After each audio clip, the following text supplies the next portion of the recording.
জয় রাধে বন্ধুরা, আসুন প্রার্থনা করি। হে কৃষ্ণ, যে ভক্ত আজ এই অমৃতবাণী শুনছেন, তার জীবনে আপনার কৃপা সর্বদা বজায় থাকুক এবং তার সমস্ত কষ্ট দূর হোক। বন্ধুরা, এই অদ্ভুত বাণী শোনার আগে নিজের বিচার ও ভক্তি প্রকাশ করে নিচে কমেন্টে হরে কৃষ্ণ লিখতে ভুলবেন না। ঝড়ের ভয় না করে চলতে শেখো, কারণ সবচেয়ে শক্তিশালী নৌকা ওই যা সবচেয়ে বেশি ঢেউয়ের সাথে টকরায়। মানুষ তোমাকে ফেলার চেষ্টা করবেই, কিন্তু যে নিজেকে ধরতে শিখে যায় তাকে কেউ ডোবাতে পারে না। নিজের জীবনে বারবার ভরসা ভাঙা মানুষদের ক্ষমা করে দিও, কিন্তু আবার তাদের সেই জায়গাটা দিও না, কারণ ক্ষত সেরে যায় কিন্তু দাগ যতক্ষণ না আমরা আবার সেই কাঁটাটা ধরি। কখনো কারো ভরসায় নিজের খুশিকে বেঁধে রেখো না। মানুষ সময়ের সাথে বদলে যায়, কিন্তু তোমার জীবন তোমার দায়িত্ব। নিজেকে এত বুদ্ধি দিয়ে সামলাও যে কারো চলে যাওয়ায় তোমার সংসার ভেঙে না পড়ে। সময় সব কিছু বদলে দেয়, সম্পর্ক, ভাবনা, প্রয়োজন আর ইরাদা। যারা আজ তোমার আপন জরুরি নয় কালও থাকবে। তাই নিজেকে এত শক্তিশালী বানাও যে কারো অনুপস্থিতি তোমার বেঁচে থাকার কারণকে ভেঙে না দেয়।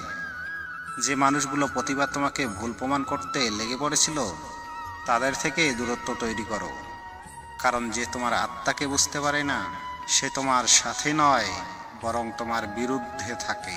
নিজের মনের আওয়াজ শোনো, কারণ এটাই সেই আওয়াজ দুঃখেও তোমার সঙ্গ দেয়। ভিড়ের মতামতেই চলার আগে নিজেকে জিজ্ঞেস করো, এই পথটা কি মনকে শান্তি দেবে? আসল শক্তি তখনই দেখা যায় যখন মানুষ নিজের চোখের জল নিজে মোছে আর কোনো আশ্রয় ছাড়াই আবার দাঁড়িয়ে যায়। যে নিজের ক্ষতকে হাসিতে বদলে নিতে পারে সেই সত্যিকারের যোদ্ধা। সে এই দুনিয়ার সবচেয়ে কঠিন লড়াই জিতে নেয়, কারণ যখন তুমি নিজের বিরুদ্ধে থাকো না, তখন দুনিয়ার কোনো শক্তি তোমাকে হারাতে পারে না। মানুষ প্রায়শই তোমার কাজের চেয়ে তোমার দুর্বলতাগুলোকে বেশি মনে রাখে। তাই কারো প্রশংসায় নেচে ওঠো না, আর সমালোচনায় ভেঙে পড়ো না। নিজের মূল্য নিজে ঠিক করো।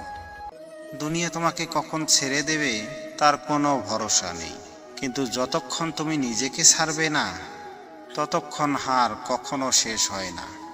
কখনো কারো পরোয়া করতে করতে নিজেকে হারিয়ে ফেলো না, কারণ যদি তুমি নিজের সাথে না থাকো তবে বাকি দুনিয়ার থাকাও অধরা।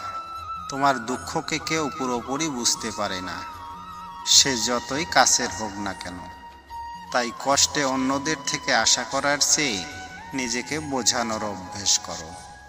যে মানুষগুলো কঠিন সময় তোমাকে ছেড়ে দেয় তাদের কখনো নিজের ভালো সময়ের অংশ করো না, কারণ যে মানুষগুলো শুধু সুখে পাশে থাকে তারা সঙ্গ নয়, শুধু সুযোগ নেয়।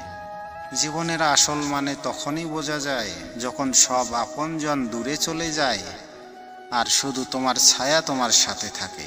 সেই সময় যখন মানুষ নিজেকে ভালোবাসতে শিখে যায়, সেই সত্যিকারের আত্মনির্ভর গলা। নিজের গুরুত্ব অন্যদের চোখে মেপো না। তোমার গুরুত্ব এই কথায় নির্ধারিত হয় না যে মানুষ তোমার সম্পর্কে কি বলে, বরং এই কথায় নির্ধারিত হয় যে তুমি নিজেকে কতটা বোঝো। কখনো কখনো মানুষকে এটা মেনে নিতে হয় যে এই দুনিয়ায় এমন কেউ নেই সব সময় তার সঙ্গ দেবে। তাই নিজেকে সামলানো, মনকে শক্তিশালী করা আর নিজের জন্য বাঁচতে শেখাই সত্যিকারের আত্মনির্ভর হওয়া। যখন মানুষ আপনার পরেশানিগুলো হালকাভাবে নেয় আর আপনার অনুভূতিকেই মজাক বানায়, তখন বুঝে নিন এই সময় নিজেকে সর্বোচ্চ মর্যাদা দেওয়ার। কারণ যতক্ষণ আপনি নিজের পরোয়া করবেন না, অন্য কেউ করবে না। প্রত্যেকবার কারো কাছে যখন আপনি আশা করেন আর সেই আশা ভাঙে, তখন আপনার ভিতরের আরও একটা অংশ ভাঙে, কিন্তু ওখান থেকেই জন্ম হয় আরও একটা শক্তি। সেই শক্তি যা আপনাকে শেখায় কারো উপর নির্ভরশীল থাকা সবচেয়ে বড় দুর্বলতা।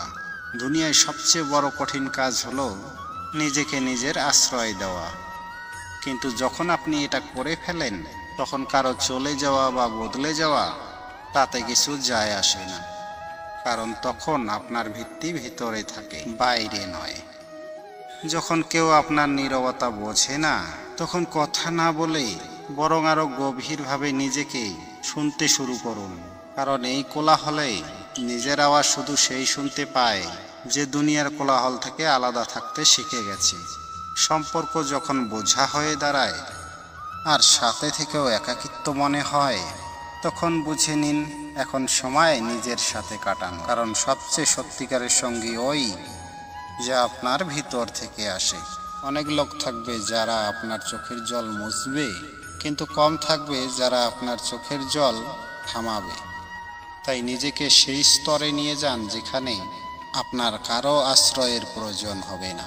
যখন কেউ আপনার সংগ্রামকে বোঝে না, তখন তাদের কাছে কৈফিয়ত নেবেন না। নিজের পরিশ্রমকে সময়ের হাতে ছেড়ে দিন, কারণ সময়ই সবচেয়ে ভালো জবাব দেয়, আর সেটাও কোনো শব্দ না বলে। অনেক সময় আমরা অন্যদের জন্য এত করি, নিজেকে হারিয়ে ফেলি।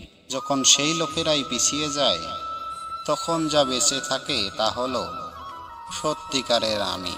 আর সেই আমি আবার বাঁচতে শেখে নিজের জন্য। এই দুনিয়ায় প্রত্যেকে নিজের ফায়দার জন্য যুক্ত হয়, কিন্তু যখন তুমি নিজের সাথে যুক্ত হও, সেই যুক্তিতে না কোনো ধোঁকা থাকে, না কোনো শর্ত, শুধু সত্যিকারের আপনত্ব।